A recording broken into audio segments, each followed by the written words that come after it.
성도 여러분, 오늘 말씀 잘 들으셔서 이 말씀을 통하여 하나님께서 여러분에게 예배에 대하여 무슨 말씀을 하시는지를 깊이 생각해 보시기를 축복합니다. 자, 그러기 위해서는 오늘 우리가 읽은 열왕기상 18장의 배경을 알아야 합니다. 이 배경은 어떤 배경이냐면 당시 이스라엘의 이 북쪽 이스라엘이라 그러죠. 북방 이스라엘이라는 이에 왕이 있는데 그 왕 이름이 아합입니다. 그리고 왕비의 이름은 이세벨입니다. 원래 이스라엘은 하나님만을 예배하는 민족이었습니다. 그런데 이 이스라엘이 열왕기상 18장의 내용에 보면 하나님도 예배하고 바알과 아세라 신도 예배하는 모습을 보여주고 있습니다. 그래서 이 21절 말씀에 보면 이 부분을 자세히 설명하고 있습니다. 21절 다 같이 보겠습니다. 시작. 엘리야가 모든 백성에게 가까이 나아가 이르되 너희가 어느 때까지 둘 사이에서 머뭇머뭇하려느냐? 여호와가 만일 하나님이면 그를 따르고 바알이 만일 하나님이면 그를 따를지라 하니 백성이 말 한마디도 대답하지 아니한다. 엘리야가 갈멜산에서 이스라엘 백성들을 모아놓고 여호와가 하나님이냐 아니면은 바알과 아세라가 하나님이냐, 왜 양쪽에서 하나님의 백성이 머뭇머뭇거리고 있느냐라고 지금 질문하는 거예요. 하나님도 예배하고, 참 웃긴 거죠. 지금 우리 입으로 본다면 하나님도 하나님께 예배를 드리면서 또 이쪽에 와서 바알이라는 우상, 아세라라는 우상에게 예배하고 있는 거예요. 양쪽에서 지금 머뭇머뭇거리고 있는 겁니다. 제대로 예배하고 있지 않는 거죠. 이게 당시 배경이었어요. 왜 이스라엘 백성들은 하나님만을 예배하지 않고 바알과 아세라 우상 사이에서 이 양다리를 거치고 있었을까요? 물론 여러 가지 이유가 있을 수가 있겠죠. 근데 그 중에 하나가 뭐냐면 바로 지도자 문제예요. 아합과 이세벨이라는 이 왕과 왕비가 바알과 아세라의 우상을 들여오고 만들고 선지자까지 두고 예배를 하도록 만들어놓은 거예요. 그러므로 지금 이 말씀 배경에 보면 지도자가 하나님만을 예배하도록 하지 못하고 있었던 것이었습니다. 그래서 예배의 제단이 무너지게 된 것이죠. 거기다가 가뭄까지 온 것입니다. 성도 여러분, 지금 여러분의 예배의 제단을 무너뜨리는 것이 무엇일까요? 어떤 분은 외적 환경일 수도 있습니다. 또 어떤 분은 물질적 가뭄일 수도 있습니다. 또 어떤 분은 건강의 가뭄일 수도 있죠. 또 어떤 분은 코로나19일 수도 있습니다. 또 어떤 분은 사람일 수가 있습니다. 그래서 우리는 코로나의 눈치를 보고 사람의 눈치를 보고 그리고 어느덧 온라인 예배가 익숙해져 버렸습니다. 본문 24절에 보면 갈멜산에서 엘리야가 예배가 뭔지를 고백하고 있어요. 그 24절을 보자고요. 자, 읽어볼까요? 시작.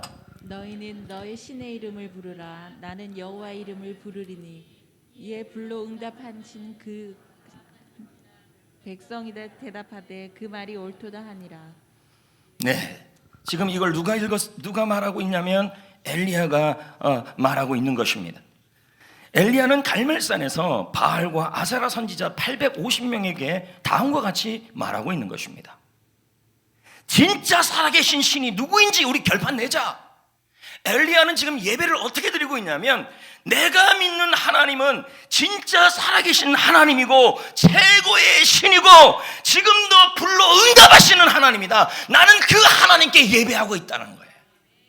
그럼 예배는 뭐예요? 최고의 하나님을 인정하는 게 예배예요. 여러분, 하나님이 왜 최고의 신일까요? 출애굽기 15장 8절, 예레미야 10장 10절에 이렇게 말씀합니다.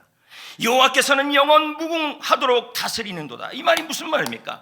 하나님은 영원 무궁하도록 지금도 다스리시고 통치하시는 하나님이라는 거예요.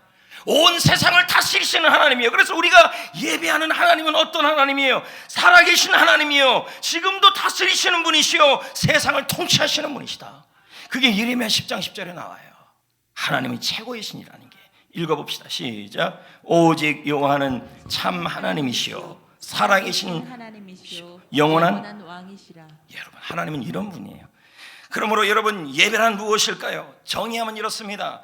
예배는 최고의 하나님께, 가장 높으신 하나님께 나의 최선을 드리는 게 예배예요. 여러분, 예배를 영어로 워십이라고 그럽니다. 워십이란 말은 가치라는 단어에서 나온 거죠. 그러므로 뭡니까? 예배는 가장 가치 있는 하나님, 온 우주에서, 전 세상에서 제일 가치 있는 그분에게 나의 최고의 가치를 드리는 게 예배예요. 웹스터 사전에는 예배를 이렇게 정의해요. 하나님에게 경배와 고백과 기도와 감사를 통해 하나님을 향한 나의 존경과 경의를 표하는 게 예배다. 오스왈드 챔버스 목사님은 그의 책에서 주님의 최고봉에서 예배를 다음과 같이 말합니다. 저는 이 부분이 가장 예배를 잘 정의했다고 생각해요. 뭐냐? 최고의 하나님께 나의 최선을 드리는 것이다. 그게 예배라는 거예요. 여러분, 헬라어로 예배라는 단어는 프로스케네오인데 그 뜻은 더해요. 뭐냐면 이 말을 땅에 붙이고 최고의 존경을 표하는 게 예배라는 거예요. 오늘 우리는 예배를 드리고 있습니다. 예배는 뭐냐면 최고의 하나님께, 최고로 좋으신 하나님께, 가장 최고의 하나님께 내가 존경을 표하는 것인데, 실질적으로 원문의 뜻에 보면 예배를 드릴 때 이 말을 땅에 대고 드릴 정도로 그렇게 존경을 드린다는 거예요. 그게 예배라는 거예요. 오늘 여러분 이 자리에 예배 드리면서, 최고의 하나님께 예배 드리면서 이 말을 땅에 대면서 그렇게 최고의 존경을 표하진 않아요. 마음을 다하여 예배를 드리라는 말이죠. 예배를 드려주지 마세요. 예배 교회 나와준다, 예배 드려준다가 아니에요. 하나님 앞에 나의 최고의 하나님께 나의 최고의 존경을 표하는 게 예배예요. 근데 지금 여러분의 태도는 어떻습니까? 어떤 분은 예배 시간에는 졸기 제일 좋다 해서 들어오면서부터 졸 생각하고 들어오시는 분들이 있어요. 그게 예배일까요? 하나님은 우리를 예배하기를 원하시는 거예요. 왜 우리가 예배하기를 원하실까요? 이사야 43장 7절에 그 이유가 설명되고 있어요. 읽어볼까요? 시작. 이름으로 불려지는 모든 자 곧 내가 내 영광을 위하여 창조한 자를 오게 하라.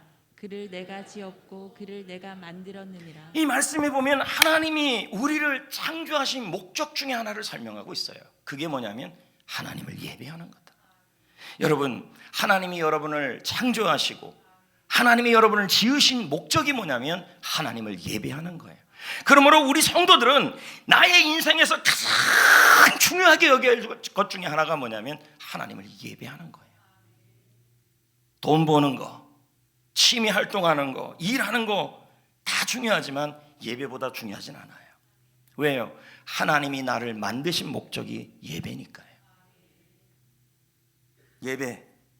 예배란 뭘까요?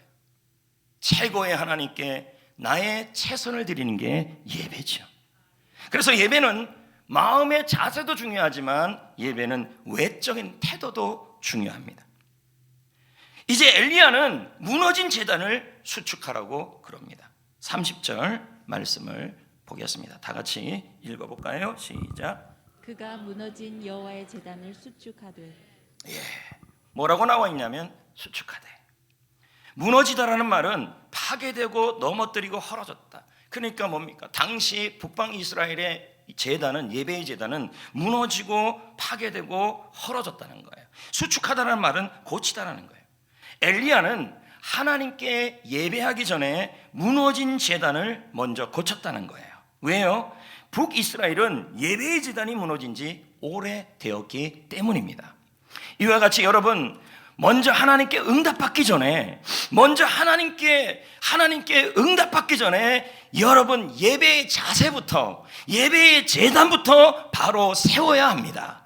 왜냐하면 예배가 무너지면 믿음이 무너지고, 예배가 무너지면 인생이 무너질 수 있기 때문인 것입니다. 왜요? 하나님이 우리를 지으시고 창조하신 것은 예배하라고 지었기 때문에 예배를 잘 드려야 합니다. 저는 여러분들 보고 이 말을 땅에 대면서 하나님께 예배하라고 하진 않아요. 그러나 예배 드릴 때 최고의 하나님 앞에 나의 최선을 드려야 합니다. 근데 이마에 땅에 드리고 예배 드리라 그랬더니 너무 고개를 숙이는 분들도 있어요. 여러분, 예배 시간에는 저를 봐야 돼요. 제 얼굴을 보라는 게 아니라 저를 통해 전해지는 메시지를 들어야 한다는 거예요. 아멘. 여러분, 우리는 다양한 이유로 예배가 무너집니다. 하나님은 지금 우리의 예배를 다시 세우기를 원하십니다. 왜요?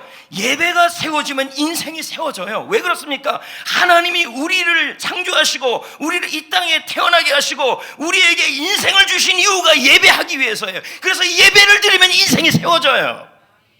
잘 드려야 돼요. 최고의 하나님께 나의 최선을 드려야 돼요. 그러면 어떻게 해야 예배의 제단을 세울 수 있을까요? 엘리야가 했던 걸 따라가면 돼요. 30절을 보겠어요. 뭘 했습니까? 시작. 엘리야가 모든 백성을 향하여 이르되 내게로 가까이 오라. 백성이 다 그에게로 가까이 갔다. 여러분, 엘리야가 무너진 제단을 다시 세우면서 가장 먼저 한 일이 뭐냐면 백성들을 제단 앞으로 불러 모으는 일이었어요. 그럼 여러분, 무너진 제단을 수축하고 예배의 제단을 수축하는 첫 번째 길이 나와요. 그게 뭐냐면 다시 예배의 자리로 나오라는 거예요. 다 지금 모았잖아요. 왜요? 하나님은 모일 때 일하시고 모일 때 역사하시고 모일 때 응답하시고 모일 때 축복하십니다. 성도 여러분, 다윗 아시죠? 골리앗과 다윗 할 때 그 다윗은 10여 년이 넘게 왕이 되기 전까지 광야에서 도망자 신세였어요. 광야, 엔게디 광야, 식광야, 블레셋 땅, 그리고 바란 광야, 수많은 곳으로 도망쳐 다녔어요. 그때 다윗이 내가 안전을 생각할 곳은 세상에 어디에도 없었다고 고백을 해요. 그런데 다윗이 도망치고 다니면 다닐수록 뼈에 사무치는 게 하나가 있었어요. 그리고 한 가지 소원이 있었어요. 여러분, 혹시 하나님이 오늘 여러분에게 지금 나타나서 내가 너희에게 한 가지 소원을 무엇든지 이루어 주겠다고 그런다면 뭐라고 얘기하겠습니까? 아니면 여러분, 알라딘 알지? 알라딘? 지니야, 그러면 지니가 나오면 지니한테 뭐를 요구하겠습니까? 말이 그렇다. 만약에 여러분 같으면 지금 하나님께서 여러분에게 나타나서 너에게 소원 한 가지가 있다면 그 소원을 내가 이루어주겠다. 그 소원이 뭐냐라고 묻는다면 여러분은 뭐라고 얘기했냐는 거예요. 결혼하는 거? 본인이 끄떡끄떡 되면 안 되는데 결혼한 분이? 결혼하는 거? 빚 갚는 거? 집 사는 거? 자녀가 건강한 거? 아니면 코로나가 사라지는 거? 여러 가지 우리 소원이 있을 거라는 거죠. 근데 다윗은 뭐라고 얘기하냐면 자기 인생에 그렇게 힘든 사울 왕에게 쫓기는 상황에서도 나에게 한 가지의 소원이 있다 그랬어요. 그게 시편 27편에 나와요. 어떤 소원인지 보자고요. 제가 읽어볼까요? 제가 읽어볼게요. 내가 여호와께 바라는 한 가지 일, 그것을 구한다. 소원이 있다는 거예요. 그것이 뭐냐 봤더니 내가 내 평생에 여호와의 집에서 살면서 여호와의 아름다움을 보면서 그의 성전에서 사모하는 그것이 소원이다. 야, 이게 말이 됩니까, 여러분? 지금 자신의 상황이, 자신의 환경이 지금 사울 왕에게 쫓기는 상황인데 그의 소원이 뭐냐면 예배당에서 성전에 나가서 그곳에서 예배하는 게 그의 유일한 소원이라는 거예요. 이것을 세번역 성경은 다음과 같이 번역을 해요. 주님, 나에게는 단 한 가지 소원이 있습니다. 나는 오직 그거 하나만을 구하겠습니다. 그것은 한평생 주님의 집에 살면서 주님의 자비로운 모습을 보는 것과 성전에서 주님과 의논하며 살아가는 것이 나의 소원입니다. 유일한 소원입니다. 여러분은 뭐가 소원입니까? 여러분, 그 다음에 다윗의 고백이 어떻게 나오는지 아십니까? 5절부터 10절까지 다윗이 이 성전에서 예배하는 것이 소원이었는데 그 소원에 대한 설명을 계속 얘기하고 있어요. 제가 읽어볼게요. 5절부터 잘 들어보세요. 재난날이 오면 주님의 초막에 나를 숨겨주시고, 이게 예배당이겠죠. 주님의 장막 은밀한 곳에 나를 감추시며 반석 위에 나를 올려서 높여줄 것이니 그때에 나는 나를 에워싼 저 원수들을 내려다보면서 머리를 높여 지켜주겠습니다. 주님의 장막에서 환성을 올리면서 제물을 바치고 노래하며 주님을 찬양하겠습니다.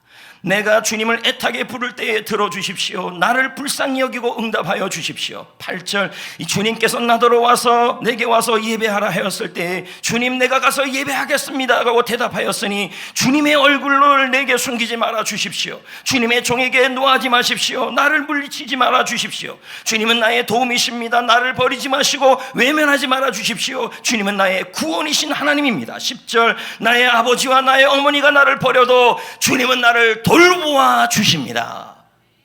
그게 예배하는 이유라는 거예요.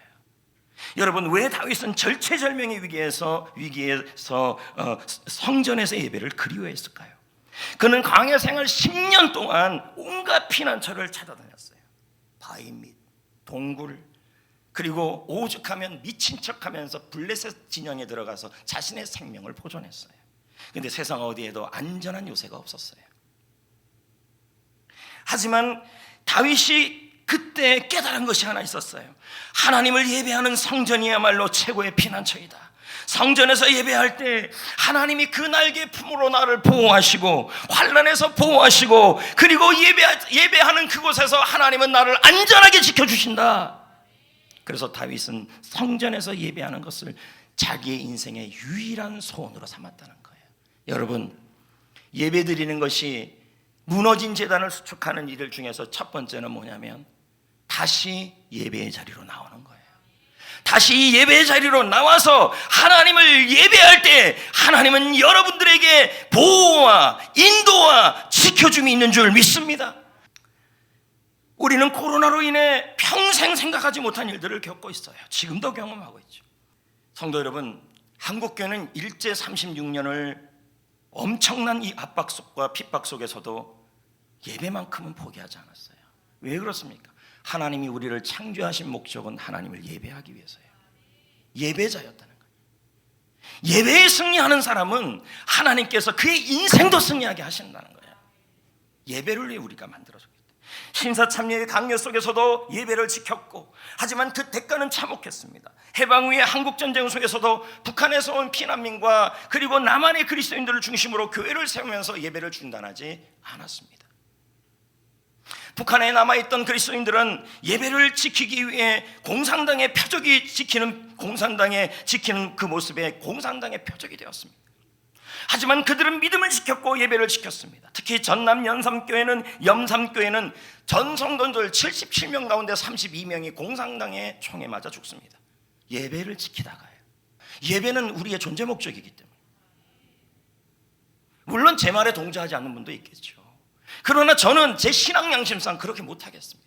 예배는 우리가 존재해야 될 목적이고, 예배를 드릴 수 있는 여건이라면 생명을 걸고 다시 예배의 자리에서 무너진 제단을 다시 세워야 합니다. 그래서 예배를 1순위로 잡을 때 하나님은 그 인생을 예배를 위해 만들어 주셨기 때문에 예배를 1순위로 두는 사람에게 하나님은 그 인생을 승리케 하시는 거예요.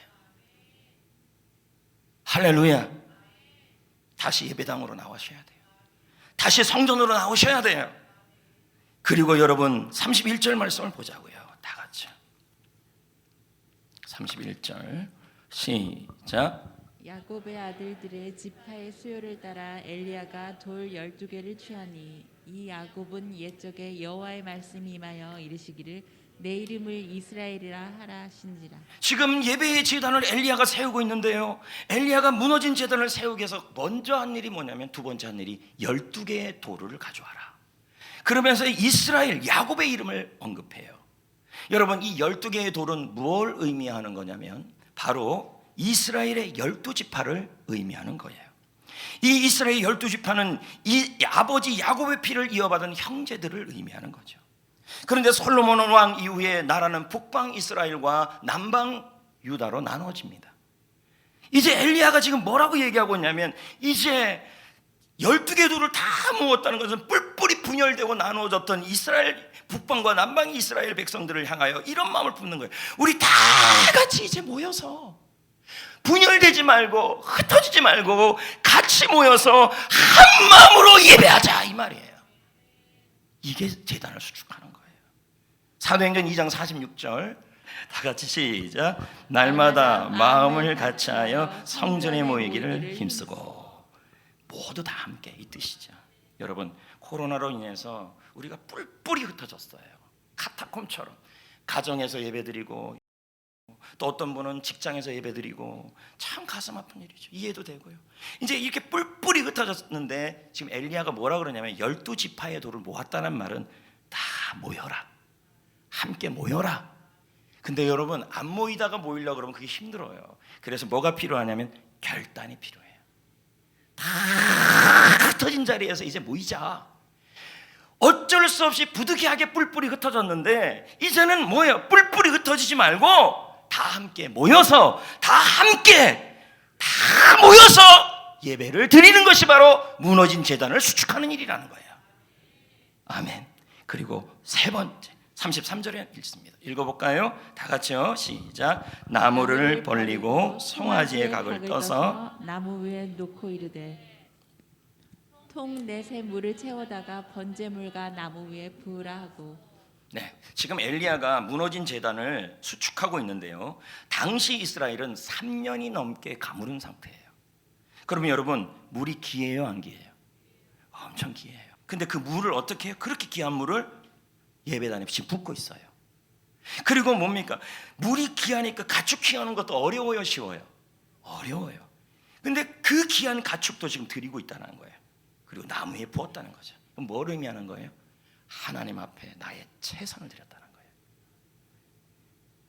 여러분 엘리야의 모습을 보세요. 지금 구경하고 있지 않아요. 관람하고 있지 않아요, 예배를. 그럼 뭐예요? 예배를 최고의 하나님께 적극적으로 참여하고 있어요. 예배는 뭡니까? 하나님이 기뻐하는 예배는 어떤 예배예요? 무너진 제단을 우리가 다시 세워야 되는데 어떻게 세워야 돼요? 적극적으로 예배에 구경하지 마시고 예배를 관람하지 마시고 예배에 참여하셔야 돼요. 예배는 나의 최고의 하나님께 나의 최선을 드리는 거죠. 여러분 이 적극적이라는 말이 무슨 뜻입니까? 사전에 보면 자발적으로 드려라, 긍정적으로 드려라, 진취적으로 드려라, 힘을 다해서 드려라. 그러므로 적극적으로 예배를 드린다는 것은 무엇을 의미하냐면 기분에 따라 드리지 말고 컨디션에 따라 드리지 말고 감정에 따라 드리지 말고 의지를 다해서 드려라. 자발적으로 예배 드려라. 긍정적으로 예배를 드려라. 진취적으로 예배를 드려라. 예배를 드릴 때 힘을 다하여 최선을 다해 예배를 드려라. 그때 하나님은 나의 지성의 말씀이 깨달아지도록 하시고 그럴 때 마음의 감정이 행복해지게 됩니다. 그 예배는 최선을 다해 드려야 돼요. 엘리야를 한번 보자고요. 850명의 우상 선지자들이 예배 드리는 엘리야의 모습을 보고 있어요. 근데 여러분 엘리야만 보고 있는 게 아니에요. 이스라엘 백성들도 보고 있어요. 아합 왕도 보고 있어요. 이세벨도 보고 있어요. 그럼 예배 드릴 마음이 상태가 아니고 예배 드릴 상황이 아니에요. 그런데 엘리야는 어떻게 하냐면 감정에 따라 예배를 드리지 않고 환경에 따라 예배 드린 게 아니라 예배를 해야겠다는 의지로 예배를 드렸고 생명을 다해 예배를 드렸다는 말이에요. 이게 뭐예요? 바로 최선을 다한 예배예요. 지금 여러분에게 제가 저처럼 땀을 흘리면서 예배하라.